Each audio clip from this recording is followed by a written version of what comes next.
Hi guys, welcome back to my YouTube channel. So, andito ako ngayon sa Meralco. So, ang gagawin ko dito is mag-inquire ako ng binayad ko sa Meralco. Kasi nung nagbayad ako sa Meralco, na-doble yung pag-send ko. Gamit ko kasi yung GCash.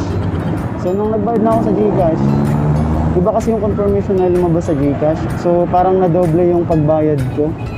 So, yun, nagdoble nga talaga.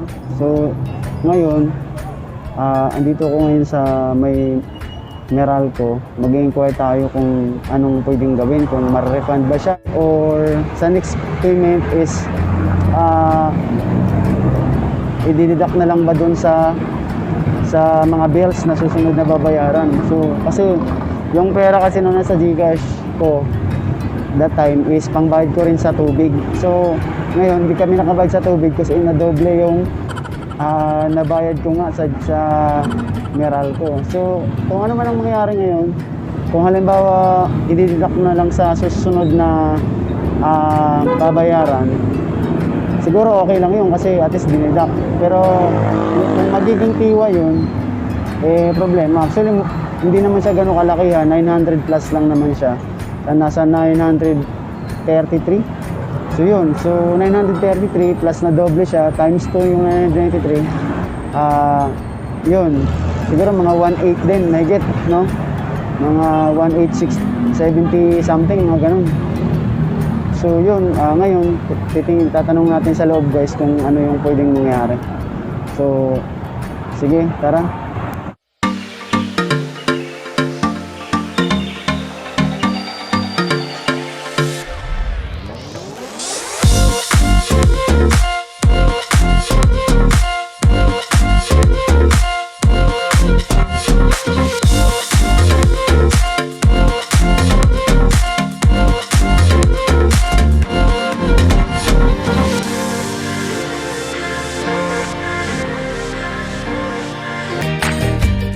A few moments later.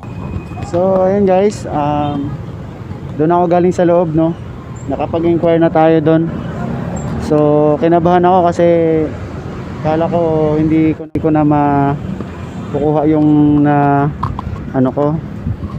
dobleng bayad. So yung ang sabi sa akin is i-deduct na lang daw sa susunod na bill ko. So yun. So ngayon yung pambayad natin sa tubig is gagawin na lang muna natin ng paraan. So didiskartehan na lang natin since na doble yung bayad natin sa Meralco, pambayad siya na sa tubig, na doble. So ngayon ang gagawin natin is gagawa na lang natin ng paraan yung sa tubig natin. So yun, ganun guys. Na-share ko lang, no, kasi since papunta din naman ako dito, baka may nangyari din na katulad sa inyo na nadoble din yung bayad. So ang mangyayari, magiging balance nyo na lang yun. So i-deduct na lang yun sa next payment, next bill nyo. I-deduct na lang yung kung magkano yung babayaran, automatic. So magiging advance payment yun. So yun lang guys, thank you for watching.